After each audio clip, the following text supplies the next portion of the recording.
Hey everyone, welcome back. This is my review of Tokyo Ghoul episode 3 entitled Dove. Well, once again, another very good episode of Tokyo Ghoul. I do have a few questions and actually a major theory about this that popped up when watching this episode. Okay. But really what happened is actually quite simple. We learn about this like a ghoul hunting organization, I guess, or I guess they're called ghoul investigators, but they go by Dove, and which they've actually kind of surfaced, I guess. So Toka has to take Kaneki and requested that bar owner to basically this other ghoul guy who makes masks for ghouls, so that the investigators won't be able to see Kaneki's face if they ever come in contact with him. Okay, so I have a feeling that there's going to be humans as the main antagonists of the series, which is actually very unique. Because in a series like this, you would expect the ghouls to be the main antagonists, but although there are definitely ghoul antagonists, and I'm pretty sure we'll see some more ghoul antagonists in the future of the series, it's definitely playing on strong for there being, the main antagonists of the series being actually humans, more specifically this Dove organization, okay, which I actually think is very unique for a series like this, that is. Now, even I've heard some people saying that they don't like Toka as a character. I actually do, and the reason I do is simply because, well, first off, I don't really think she's all as bad as she seems to be. Like, yeah, she treats Kaneki kind of shitty, but when you think about it a certain way, can you really blame her? Because, I mean, first off, I think it was the last episode where he offended her greatly by basically saying now that he's a ghoul, his life is shitty. And yet she's been a ghoul her entire fucking life, I mean, how... And she doesn't seem like the type of person who likes to kill people, either. Granted, she did say that if Hide, Kaneki's friend, found out that he was a ghoul, she'd kill him. That's probably only to keep their secrecy. It's not... I don't know if she'd actually enjoy it or not. Or if she was just fucking with him, who knows. Trying to scare him or whatnot. But speaking of that, like, I still think that Hide knows that something's up. That Kaneki's a ghoul. Okay. Now, some would argue that if he did, he probably would have ran for it right away. My thing is maybe just being a good friend or something, but I do really think that he knows that Kaneki's a ghoul. Okay.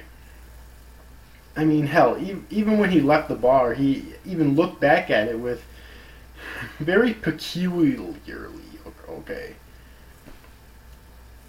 So I really do think that he knows that Kaneki's a ghoul.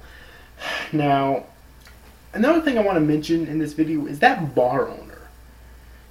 I like that character a lot. And the reason I like that character a lot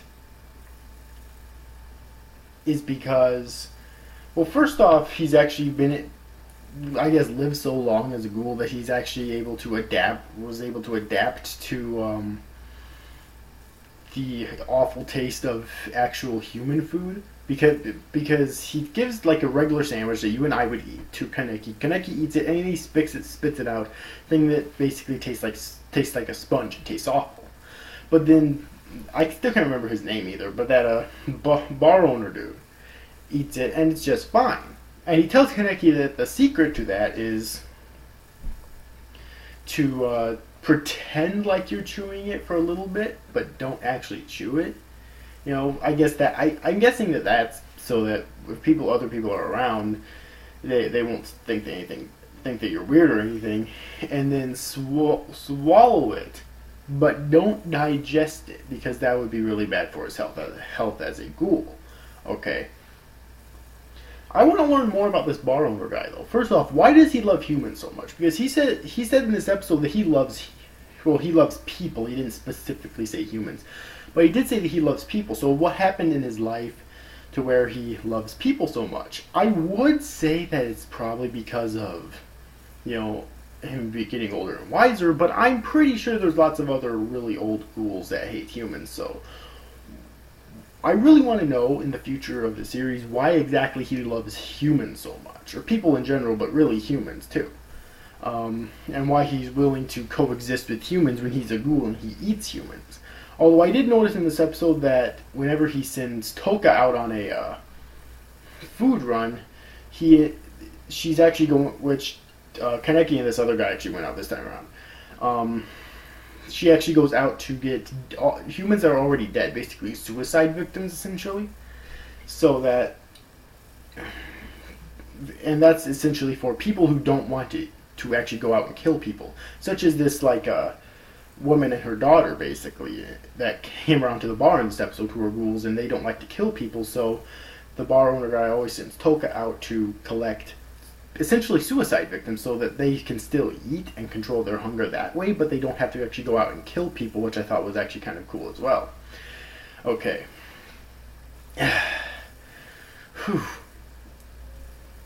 Another thing I want to mention in this episode, a lot happened in this episode. Another thing I want to bring up in this episode is that little girl, Hinami, I think her name is, she's actually getting along pretty well with Kaneki, now calling him a big brother and whatnot, because Kaneki's taking time out to teach her stuff and whatnot, because ghouls who are children actually don't go to school because they're afraid that they might eat other children and stuff, which would be really bad, obviously. So they actually don't go to school, and so Kaneki actually volunteered to teach her stuff as her teacher, and she's actually really happy about that. She calls him big brother and everything. So I actually really liked how their relationship is right now as well. Not too sure how her mother feels about that yet, but So that's pretty much all I've had to say about this episode, though. It was once again a very good episode. Animation was on point as always, and I very much enjoyed it. Really, some big things I want to learn more about. I want to learn more about Toka, and I really want to see her warm up to Kaneki in the future. Maybe I'm not sure if this series would really take the romance angle or not, but still. And I also want to learn more about the bar owner guy. And I want to learn more about the organization Dove as well, which I'm pretty sure that we will, considering I'm thinking that they're probably going to be the main antagonists of this series, maybe. That's my theory anyways. But I do have one more theory, which was brought on basically because of something that Kaneki said to Hinami, that little girl. And he said that, I have the mind of a human, but the body of a ghoul. And because he said that, I have the theory that eventually that's going to end up biting Kaneki in the ass eventually in this series, and his mind's actually going to end up getting so twisted that he's going to have the mind of a ghoul, maybe even kill his friend as well as lots of other people and eat them all. Who knows? But that's really my theory on Kaneki. I have a feeling that he's going to lose it eventually in the series and really lose his humanity completely, at least for a little while. Which this series did have a tag of psychological, so I wouldn't really put it past them to actually go that route, and I think it would be really interesting if they actually did, okay? Anyways, I think I'm just about to wrap up this review, though. Once again, a very good episode. I very much enjoyed it, so anyways, overall, hope you enjoyed this review, guys. These after guys, thanks for watching. Bye-bye.